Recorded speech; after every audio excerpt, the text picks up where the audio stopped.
Charles in Ipswich also got in touch with us. Oh, hi, Charles. Hey, Claire, how are you doing? Very well. Now, you're sort of new to teaching, is that right? Yes, that's right. I'm in my third year of teaching modern languages at a secondary school just outside of Ipswich after a 30-year career in business and marketing. So I've got quite a maybe different perspective on the recruitment and retention issues in teaching. Wow.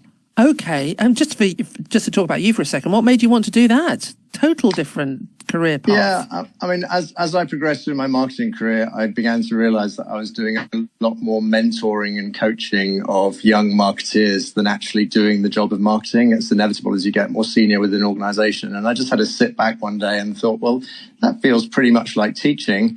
And I've always loved modern languages, and my modern languages have basically built my career and have me travel and live all around the world. And I thought, well, if I can combine my love of modern languages with this sort of desire to inspire and coach a new generation of kids out there, and if I can possibly just inspire a couple of them to go on the kind of journey I went on with modern languages, then that's got to be worth doing. And so I took the plunge. I got in touch with a great association called Now Teach, who specialize in transferring people from a business career into a teaching career. And 3 years in, I'm absolutely loving it, but not without some caveats, which I think is part of what you're talking about. Yeah, let's get to the caveats. I mean, noble intentions, which is absolutely fantastic. And especially, the promotion of languages is so key, isn't it, to new generations coming through. What are your caveats then? Because this new research says, we're not going to hit the target for hiring all the teachers that we need to. Where do you see the problems, Charles? Yeah, I see it. I mean, if I look at it typically as a marketing issue, I see it as a recruitment and a retention issue. I mean, on the inbound piece, how do we recruit people and motivate and inspire them to choose teaching over X, Y, and Z? So it needs to be promoted as that really possibility of inspiring and really making a difference. That's one thing. Once you're in it, then the realities of teaching really begin to hit hard. And I think, it's already been mentioned today that the actual workload that teachers have is possibly the thing that grinds most people down. And again, if from my business career, we'd often be sitting there with a long agenda and we'd say, okay, so what are we going to stop doing to have us start doing this?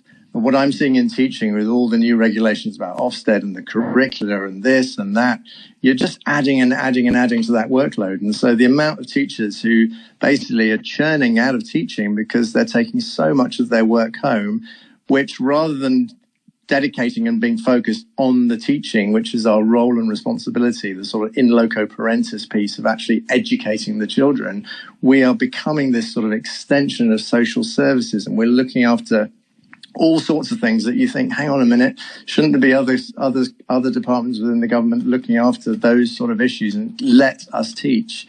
Then you get to the big issue about the size and the scale of the curricula, and again, stuff that's added onto that. And I've seen in my own subject, which you've rightly said is a crucial subject as we become a more global nature and global business, a crucial subject. Our timetabled hours are just being cut as more and more, things from the centre or from the top or from the multi-academy trust have to be implemented. Yeah. And so how can we solve some of this? I mean, Charles, what do you think? We don't have much time, and I think honestly, you should have a hotline to Bridget Phillipson, because you're a man of immense experience in the real world, and you've come into teaching, and you kind of think, well, I'm open. Everything you've said makes total sense. So, what would you say briefly? You've got about 30 seconds. For me, one of the biggest ones, I'm all for banning mobile phones in school for all the reasons everyone talks about, but that doesn't mean to say we turn our back on digital.